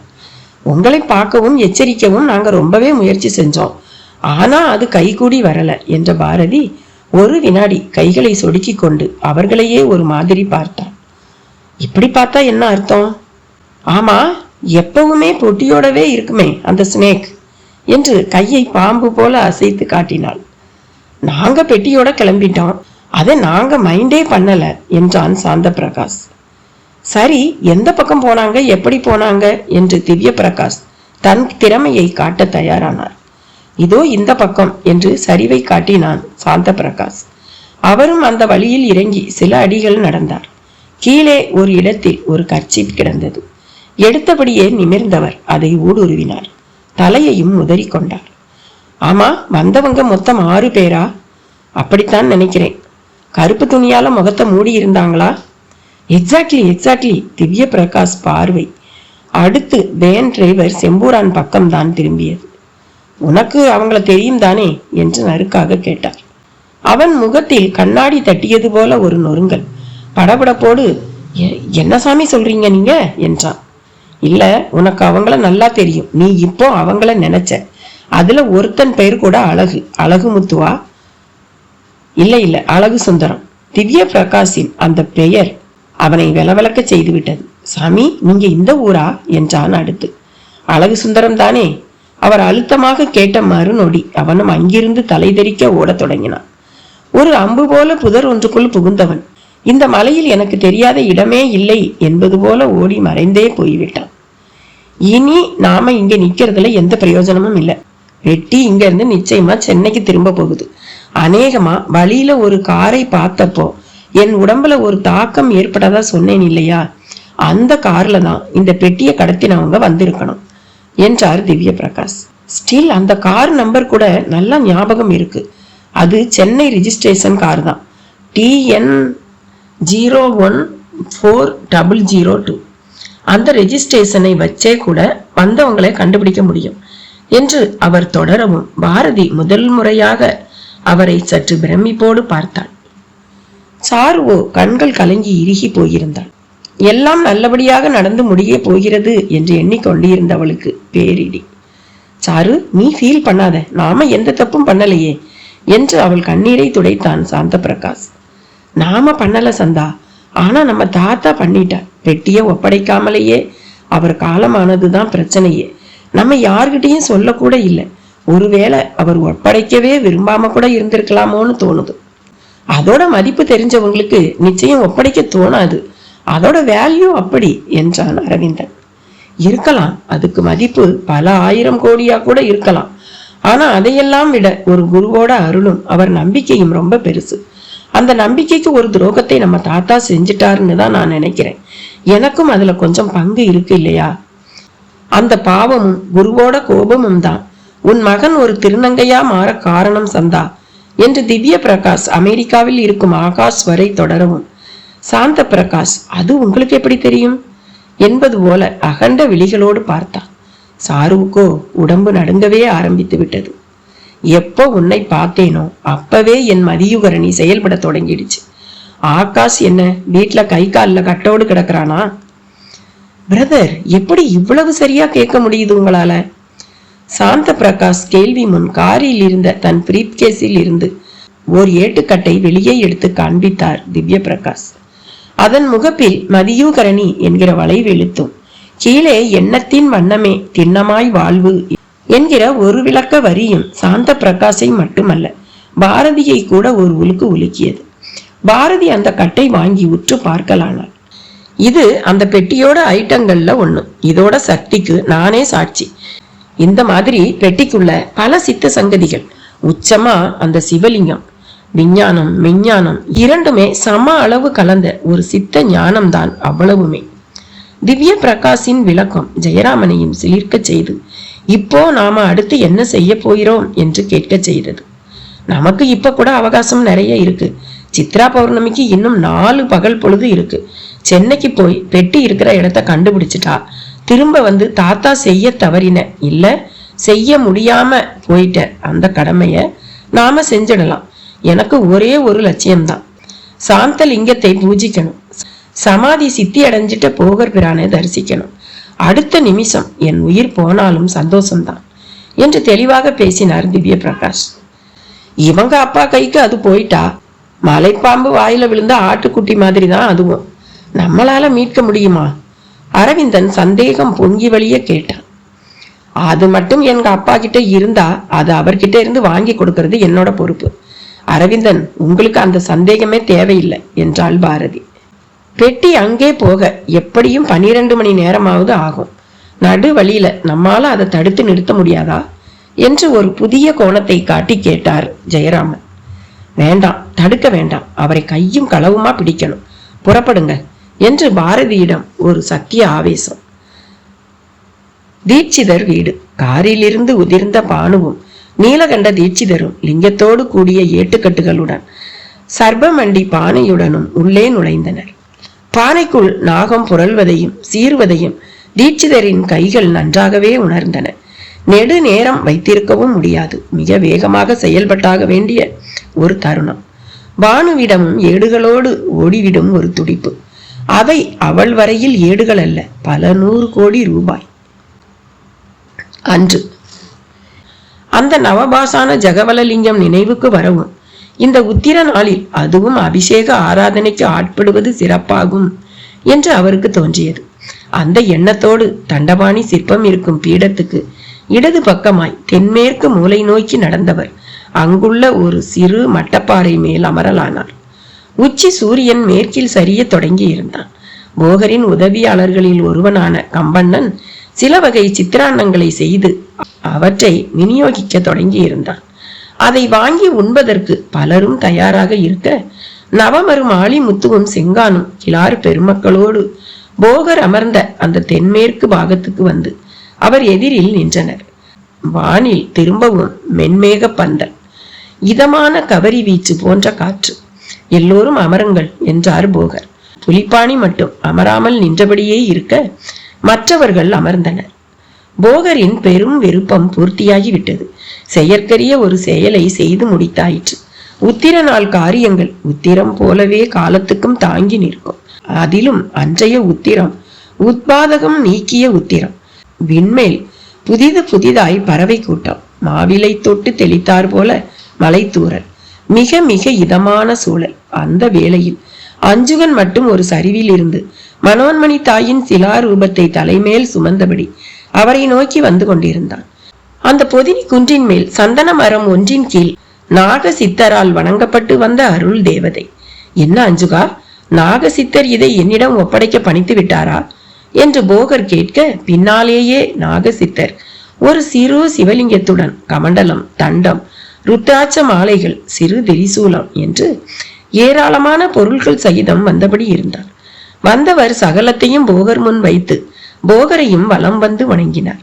என்ன நாகா, சித்தனுக்கு சித்தன் வணங்குதல் முறையா என்று ஆரம்பித்தார் போகர். இந்த வணக்கம் செயற்கரிய செயல் செய்தமைக்கு, இக்குன்றத்தை உலகறிய செய்ய போவதற்கு. எதையும் எங்கே நாம் செய்கிறோம், நம்மை கொண்டு இறைவனே அல்லவா செய்து கொள்கிறான் என்றார் போகர். அப்படி என்றால் நாம் வேறு இறை வேறு இல்லை என்றாகிறதல்லவா? உண்மைதான். ஆனால் இந்த உண்மையை கர்வத்தோடு ஒருவர் உணரக்கூடாது. அதுதான் சிறப்பு என்றார் போகர். அற்புதமான விளக்கம். என் தவமும் முற்று பெற்றது. இமயம் வரை சென்று அங்கே சில காலம் கழித்து பார்க்க விருப்பம். எனவேதான் இந்த மனோன்மணியை, புவனேஸ்வரியை தங்களிடம் ஒப்படைக்க வந்தேன் என்றார்.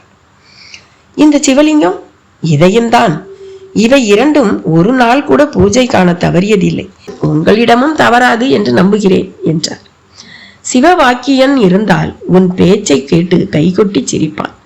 அண்டம் கடந்தவனை ஒரு சிலைக்குள்ளும் லிங்க வடிவிலும் சுருக்கி பார்ப்பதும், இந்த ரூபங்களை பூஜிப்பது அவனை பூஜிப்பதாக எப்படி ஆகும் என்றும் கேட்பான். உண்டு என்று சொல்வார்க்கு உண்டு, இல்லை என்று சொல்வார்க்கு இல்லை. வான்மேகமாக இருந்த மழை நீர் நம்மேல் பட்டு ஒழுகும் போது அது நீர் என்று பட்டாலும் அதன் மூலம் மேகமும் அந்த மேகத்தின் மூலமான கடலும் தானே. அதற்கான மழை நீரை மேகம் என்றும் கடல் என்றுமா அழைக்கிறோம்? விளையாட்டுக்கு சொன்னேன், விவாதம் வேண்டாம். ஆனாலும் சித்தம் சிறப்பது விவாதங்களாலும் தான். விவாதங்களால் மட்டுமா, முரண்களாலும் தான். திருமூலருக்கு உள்ளம் கோயில், ஊனுடம்பு ஆலயம். கடுவெளியாருக்கோ இந்த காயம் பெரும் பொய், வெறும் காற்றடைத்த பை அல்லவா? ஆம் போகரே, மெத்த உண்மை. இந்த உடல் கோயிலாவதும் வெறும் காற்றடைத்த பையாவதும் பார்க்கும் கோணத்தை பொறுத்ததுதான். போகட்டும். தண்டபாணியை தரிசித்தாயிற்றா? ஆயிற்று. நிறைவான தோற்றம், அருகில் மூலிகை வாசம். மனம் மறக்காது, மறக்க கூடாது. இனிவரும் மனிதர்கள் தொட்டு இப்போது இருப்போர் வரை அனைவரும் ஒரு முறையாவது இங்கு வந்து இவன் நிழலில் சில வினாடிகளாவது நின்று சென்றிட வேண்டும் என்பதே இப்போது என் விருப்பம் என்றார் போகர். தங்கள் விருப்பம் நிச்சயம் ஈடேறும். நானும் புறப்படுகிறேன். நாகசித்தர் வணங்கியபடியே புறப்பட்டார். போகர் அருகில் இப்போது மனோன்மணி என்றும் புவனேஸ்வரி என்றும் அழைக்கப்பட்ட தேவி சிலையுடன் சிறு சிவலிங்கமும் உடன் ருத்ராட்ச மாலைகளுடன் தண்டக கமண்டலமும்.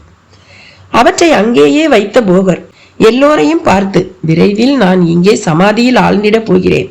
குன்றின் இந்த தென்மேற்கு பாகமே இனி என் ஜீவன் முக்தி கொள்ளும் இடமாகும் என்றார். அதை கேட்ட எல்லோரிடமும் ஒரு அதிர்ச்சி, அப்படியே ஆச்சரிய உணர்ச்சிகள். சங்கன் அதை வார்த்தைப்படுத்தினார். பிரானே, தங்கள் பதில் அதிர்ச்சி தருகிறது. இந்த ஆலயம் இன்னும் எவ்வளவோ வளர வேண்டும். அதை தாங்கள் அருகிலிருந்து காணவும் வேண்டும். இதுதான் எங்கள் எல்லோரது விருப்பமும் ஆகும் என்றார். நான் பார்க்கத்தானே போகிறேன். போகர் பளிச்சென்று சொன்ன விதம் அவர்கள் ஆச்சரியத்தை மேலும் கூட்டியது. தாங்கள் சமாதியானால் எப்படி காண முடியும் என்று கேட்டான் நாரணபாண்டி. அப்போதுதான் அதிகம் காண முடியும். இது ஊனுடம்பு, சமாதியில் விடுபட போவதோ ஒளியுடம்பல்லவா என்றார். அது எப்படி இருக்கும் குருவே? அதை எங்களால் காண இயலுமா? காண்பீர்கள். ஒளியுடம்பாய் மட்டுமல்ல, பறவைகள் வடிவில், பாம்பு வடிவில், விசை மிகுந்த காற்றாய், ஒளி புனலாய் என்று ஒரு ஜீவ சமாதி சித்தன் தன் நடமாட்டத்தை எப்படியும் நிகழ்த்துவான். அது அன்றைய சூழலையும் அமைப்பையும் பொறுத்தது என்றார். அப்படியானால் சங்கர திகம்பரர் போல தாங்களும் சமாதியில் அமரப்போவது உறுதியானதுதானா? ஆமாம், அதற்கு முன் சில கடமைகள் உள்ளன. அவற்றை ஈடேற்ற வேண்டும். அந்த கடமைகள், முதலில் ஜெகவல லிங்கத்திற்கு ஒரு ஏற்பாடு செய்ய வேண்டும். முதலில் செய்த நவபாஷான லிங்கத்தை தானே சொல்கிறீர்கள்? ஆமாம், அதுதான் நடமாடும் சித்த நெறியாக சித்தர்களின் விலை மதிப்பில்லாத கருத்து புதையல்களோடு வருங்காலத்தில் வலம் வரப்போகிறது. எப்படி குருவே, விவரமாக சொல்ல முடியுமா? கூறுகிறேன். நாளை காலை கீழே கொட்டாரத்தில் எல்லோரும் ஒன்று கொடுங்கள். இந்த லிங்கம் எனக்கு வேண்டும் என்று ஏட்டில் கீரல் இட்டு தந்தவர்கள் முதல் சகலரும் இருக்க வேண்டும். இன்று பங்குனி உத்திரம். வரும் சித்திரை பௌர்ணமி நாளே நான் தேர்வு செய்ய போகும் ஜீவன் முக்தனுக்கான நாளும் கூட.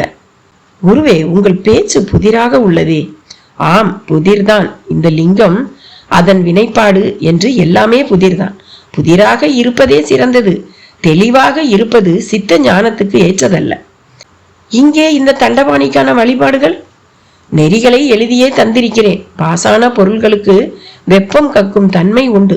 அவை கக்கும் வெப்பமும் நாள் பொழுதின் தட்ப வெப்பமும் முரணின்றி கலந்து செயல்படுவதில் தான் அருள் வீச்சு உள்ளது. முரண் ஏற்பட்டால் அருள் வீச்சு இருள் வீச்சாகிவிடும். எனவே வெப்பத்தை சமன் செய்ய அபிஷேகம் நிகழ்த்தப்பட வேண்டும். பால், தேன், இளநீர், தயிர், கருப்பஞ்சாறு என்று உண்ணும் பொருள் எதுவாயினும் நன்று. இரவு காலத்தில் சந்தன காப்பு முக்கியம். காப்பு சந்தனம் பாசான வெப்பத்தை தன்னுள் வாங்கி வேதி வினைக்கு ஆட்பட்டு அந்த சந்தனம் மருத்துவ குணத்துக்கு மாறிடும். அந்த சந்தனத்தை நெத்தியில் பூசிட முக ஒளி கூடும். விழிப்புலன்கள் கசட்டுக்கு ஆளாகாது. விழிப்புரை தள்ளி போகும். ஓர் எறும்பு ஊறுவதை 12 கஜ தூரத்திலும் துல்லியமாக காணலாம். இந்த சந்தனத்தை கடுகளவு உண்டிட குடல் அலர்ச்சி நீங்கும், செறிவு கூடும். இதோடு அபிஷேக பொருள்களை உண்பவர்களுக்கு ரோகமே ஏற்படாது. ரோகிகள் ஒரு மண்டலம் உண்டால் போதும், அவர்கள் ரோகம் எதுவாயினும் நீங்கும். தண்டபாணிக்கு இரவில் சந்தனமெனில் பகலில் விபூதியே அபிஷேகிக்க உகந்தது. அபிஷேக விபூதியை நீரில் குழைத்து பூசிட உடல் ஒளி வெற்றிடும். துஷ்ட சக்திகள் நெருங்காது. பூச்சி கடித்தாலும் பெரும் பாதிப்பு இராது. பிரானே, தாங்கள் கூறுவதிலிருந்து ஒரு உண்மை புலனாகிறது. தண்டபாணி ஒரு சித்தநாதனாகவும் இருந்து தன்னை வணங்குபவர்க்கு அந்த வணக்கத்தின் வழியே வைத்தியம் புரியும் வைத்தியநாதனாகவும் திகழ்ந்திடுவான் என்று சொல்லலாமா? மிகச் சரி, இவன் வைத்தியநாதனே தான்.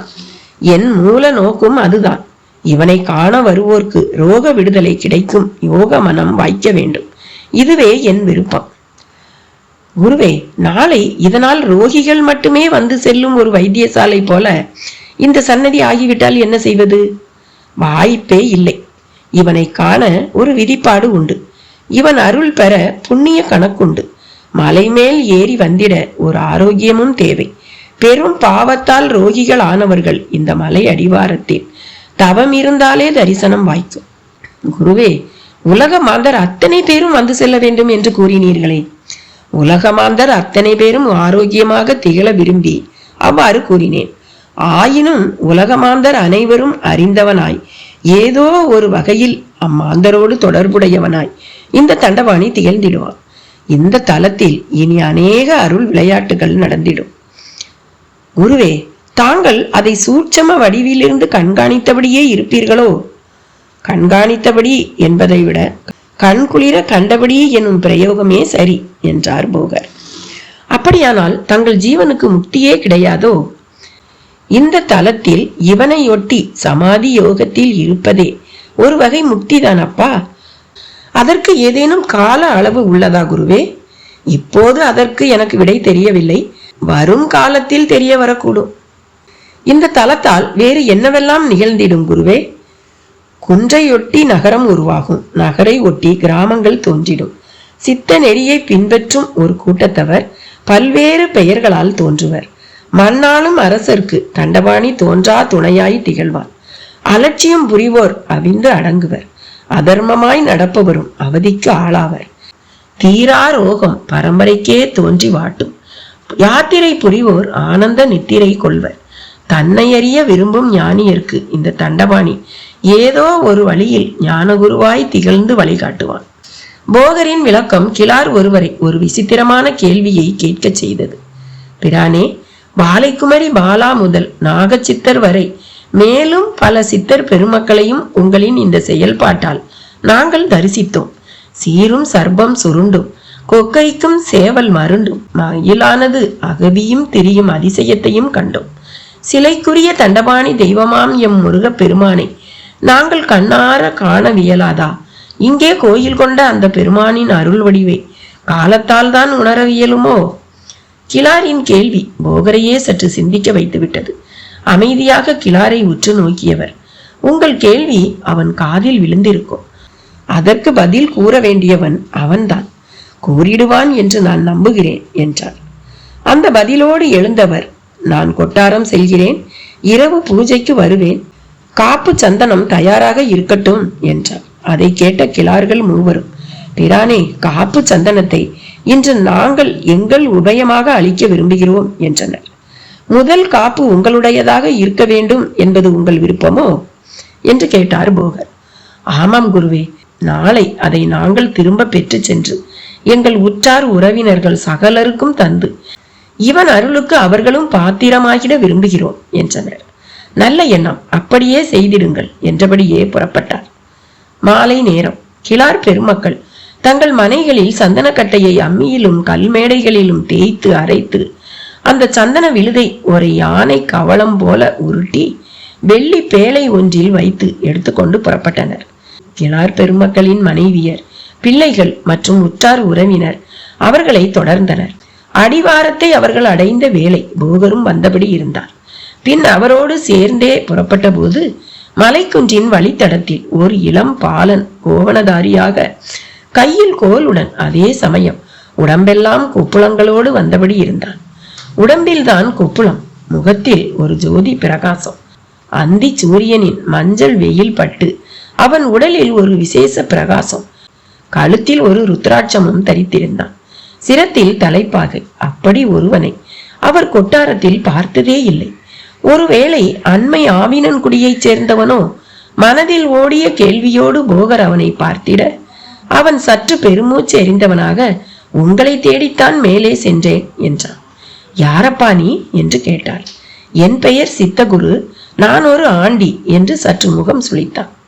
இவ்வளவு இளம் வயதிலா? போகரும் அடக்கினார். பிறப்பிலேயே. அந்த பதில் போகரை அதிரச் செய்தது. என்னப்பா சொல்கிறாய் என்று கேட்டார். என் தாய் தந்தையர் என்னை ஆண்டியாக்கவென்றே பெற்றுவிட்டனர் என்றான்.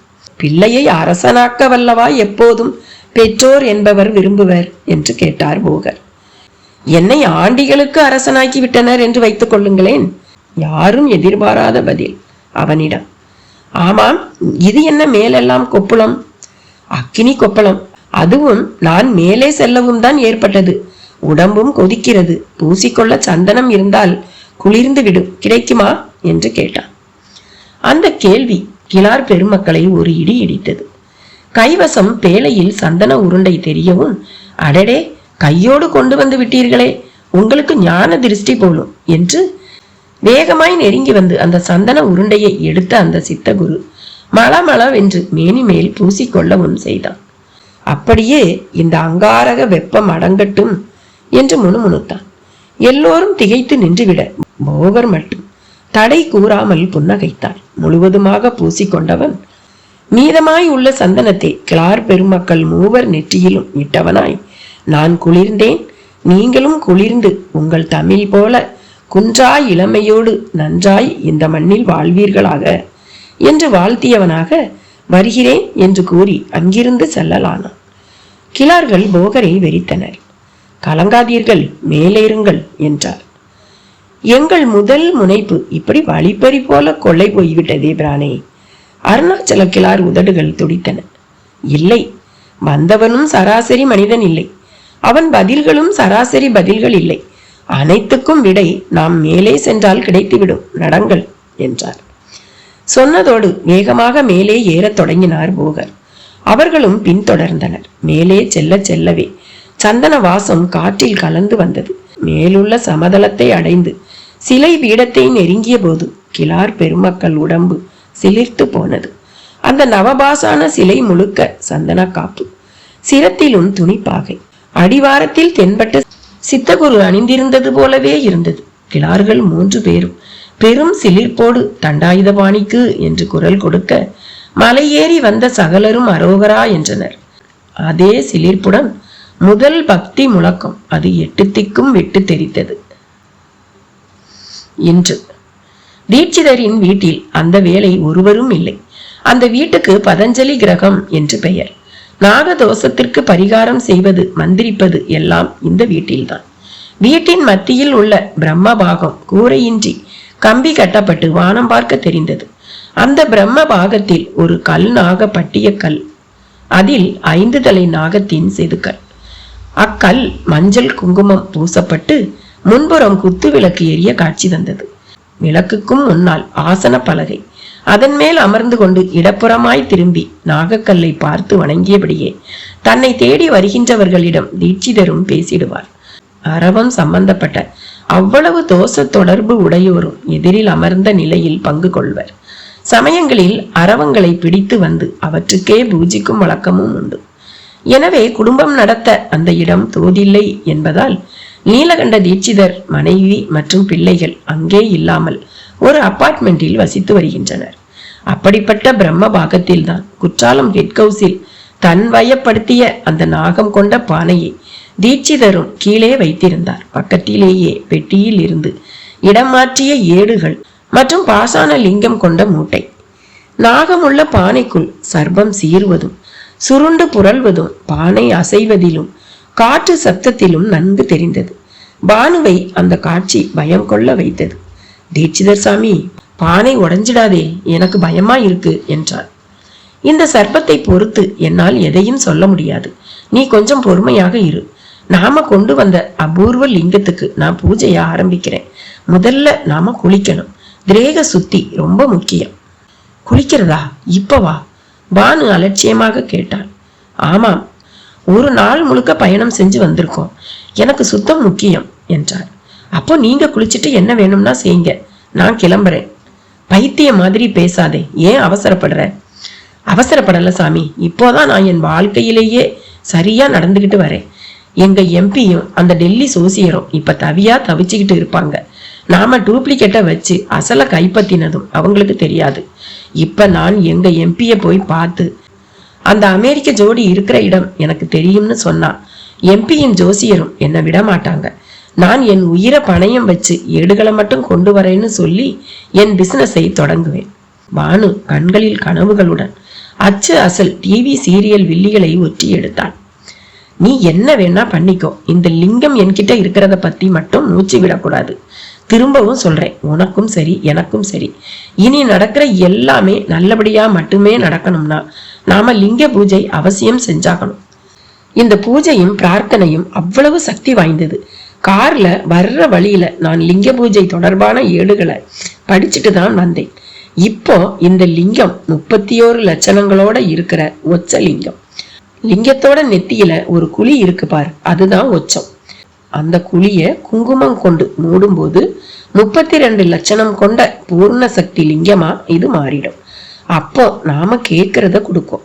குங்குமம் போட்டு வச்சா ஒரு பலன், சந்தன போட்டு வச்சா ஒரு பலன், மை வச்சா ஒரு பலன். போக சித்தர் காரண காரியத்தோட இப்படி பண்ணி வச்சிருக்கார். நீலகண்ட தீட்சிதர் சொன்ன எதுவுமே பானு காதில் விழவில்லை. சாமி, எல்லாத்தையும் நீங்களே பண்ணிக்கங்க, நல்லாவும் இருங்க. என்னோட நிலை உங்களுக்கு தெரியல. எங்க எம்பியும் சரி, அந்த டெல்லி சோசியரும் சரி, இந்த நிமிஷம் எல்லா தில்லாலங்கடி வேலையையும் தொடங்கி இருப்பாங்க, என்னையும் தேடிட்டு இருப்பாங்க. ஏன்னா எங்க எம்பியோட பல இல்லீகல் ஆக்டிவிட்டி பத்தி எனக்கு தான் எல்லாம் தெரியும். அதனால நான் ஒதுங்கி போனாலும் எம்பி விட மாட்டார். என் வீட்டுல என் அம்மா என் சிஸ்டரை நான் எங்க போயிருக்கேன்னு கேட்டு டார்ச்சர் பண்ண தொடங்கி இருப்பாங்க. அவளுக்கு போன் பண்ணி கேட்டா விஷயம் தெரிஞ்சுட்டு போறது, இதை ஒரு பெரிய விஷயமா நினைச்சு பேசுறியே என்றார் தீட்சிதர்.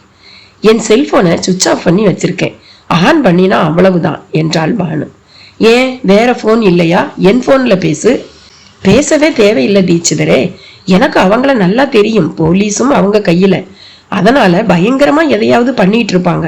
அவ்வளவு ஏன், அந்த அமெரிக்க ஜோடிகளையே கண்டுபிடிச்சு அவங்கள கூட ஃபாலோ பண்ணிட்டு இருக்கலாம். இவ்வளவு தூரம் பேசிட்டு இருக்கிற நாளைக்கு குளிச்சுட்டு வந்து பூஜையை தொடங்கி இருக்கலாம் என்றார் தீட்சிதர். தீட்சிதர் சலித்து கொண்ட போது சர்ப்பகடம் என்கிற அந்த பானை அப்படியே உருள தொடங்கியது. அடடா, ரொம்ப சீருதே, இப்ப என்ன பண்ண? பேசாம குழிய தோண்டி புதைச்சிடுங்களேன் என்றாள் பானு. அது பெரும் பாவம், இத்தனை வருஷத்துல ஒரு சர்பத்தை கூட நான் கொன்னது கிடையாது என்றபடியே பானையை நிமிர்த்தி வைத்து வாய் துணியையும் இறுக கட்டி பானையையும் ஒரு கயிறு கொண்டு தூணோடு சேர்த்து கட்ட தொடங்கினார் தீட்சிதர். பேசினது போதும் பானு, போய் குளிச்சுட்டு வா. போய் குளிச்சுட்டு வா. நானும் குளிச்சுட்டு வரேன். நீ பாத்ரூமை யூஸ் பண்ணிக்கோ, நான் கொல்லை கிணத்தை பயன்படுத்திக்கிறேன். மங்களமா பூஜை பண்ணுவோம், எல்லாத்தையும் அவன்கிட்ட ஒப்படைச்சிடுவோம். நமக்கு அப்புறம் எல்லாமே நல்லதாவே நடக்கும். அப்போ இந்த லிங்கத்துக்கு இப்போ சக்தி கிடையாதா சாமி? ஆமா, இது ஒச்ச லிங்கம் தான். போகர் காரணமாத்தான் இப்படி பண்ணி இருக்கார். இல்லையே, நான் மழை வேணும்னு வேண்டிக்கிட்டேன், நல்ல மழையும் பெஞ்சுக்கிட்டு இருக்கேன். அது காக்கா உட்கார பனம்பழம் விழுந்த கதையா நடக்கிற சமாச்சாரம். இதுகிட்ட எதை எப்படி கேட்கணும்னு முறை இருக்கு. போகர் மாதிரி சித்த புருஷால் காரணம் இல்லாமலா இதை இப்படி ஊரை சுத்தி வர்ற லிங்கமா படைச்சிருப்பார்? சரி, அப்படி முறையோட நம்ம பூஜை பண்ணி எதை கேட்டாலும் கிடைக்குமா? குபேர சம்பத்துல இருந்து இந்த லோகத்து ராஜாவா உலகை ஆள்ற பதவி வரை எதையும் தரும்னு ஏட்ல இருக்கு. அவ்வளவெல்லாம் வேணாம் சாமி, எங்க எம்பி பிரதமர் ஆகணும், நானும் எம்பி ஆகி ஒரு மந்திரி ஆகிடணும். ஏய் பானு, ஏ செக்ரட்டரி, அல்லக்கை, அப்படி இப்படின்னு என்னை அலட்சியமா கூப்பிட்டு வேலை வாங்கின அரசியல்வாதிகள் போலீஸ்காரங்களை பதிலுக்கு நான் சொடக்கு போட்டு கூப்பிடணும். அவங்க என் காலில் விழுந்து கிடக்கணும். நடக்குமா சாமி? இப்படி சந்தேகப்படுறத விடு, எதையும் முழுசா நம்பணும். முள்ள பிடிச்சாலும் முழுசா பிடிக்கணும். அரை குறை ஆபத்து. இப்படி பேசிக்கிட்டே இருந்தா எப்படி? கிளம்பு, முதல்ல குளிச்சுட்டு வா, தலைக்கு விட்டுக்கோ. இந்த காலத்து பெண்களுக்கு இதை குறிப்பிட்டு சொல்ல வேண்டியிருக்கு என்று தீட்சிதர் கொல்லை பக்கம் செல்ல பானுவும் அரை மனதாய் பாத்ரூம் நோக்கி செல்லலானாள். சீறிக்கொண்டு பங்களா பிரவேசம் செய்த காருக்குள் இருந்து 4 பேர் திபுதிபுவென்று இறங்கினர். வாசலிலேயே காத்து கொண்டிருந்தார் அந்த டெல்லி ஜோசியர் நந்தா. பின்னாலேயே கணேசபாண்டியன். கார் டிக்கியில் இருந்து பெட்டியும் இறங்கியது.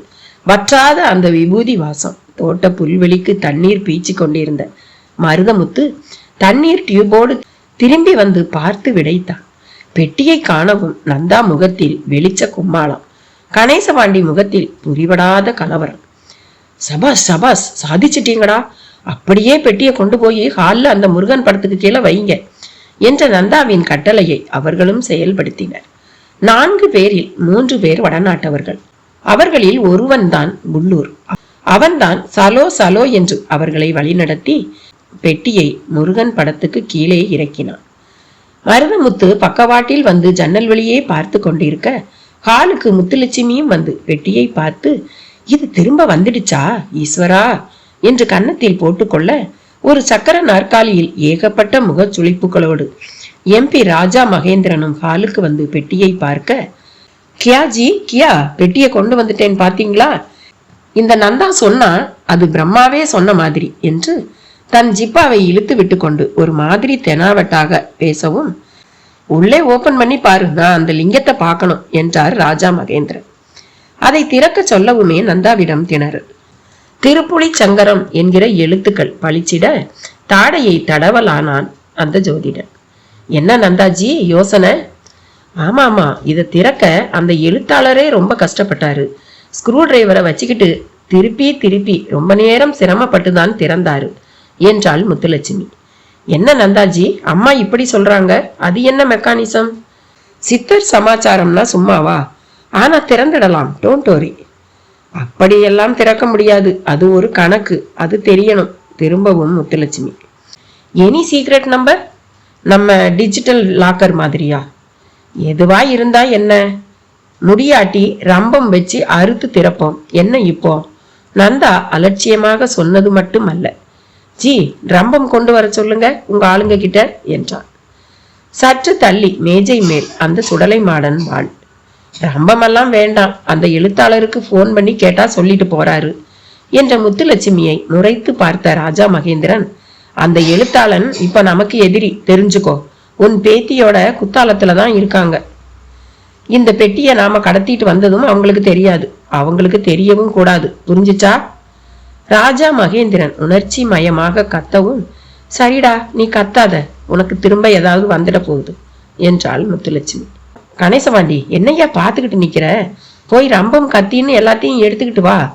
ராஜா மகேந்திரனின் கட்டளை குரல் கணேசபாண்டியை துரத்த அவ்வளவையும் பார்த்தபடி இருந்த மருதமுத்துவின் கைபேசியில், நான் தாண்டா இனிமேலு வந்து நின்னா தர்பாரு என்கிற ரஜினியின் அலப்பறை. மிக வேகமாக பின்னோக்கி போய் சப்போட்டா மரத்தடியில் நின்று காதை கொடுத்தவனுக்குள் பாரதி தான் புகுந்தாள். மருதமுத்து, நான் பாரதி பேசுறேன். அம்மா, என்ன பண்ணிட்டு இருக்க? பங்களாவில தானே இருக்க? ஆமாம்மா, நல்ல நேரத்துல போன் பண்ணீங்க என்று ஆரம்பித்தவன் பெட்டியை அறுத்து திறக்க கணேசபாண்டியன் போயிருப்பது வரை சொல்லி முடித்தான். இந்த கதையோட அடுத்த பகுதி அடுத்த பதிவுல. பாய்.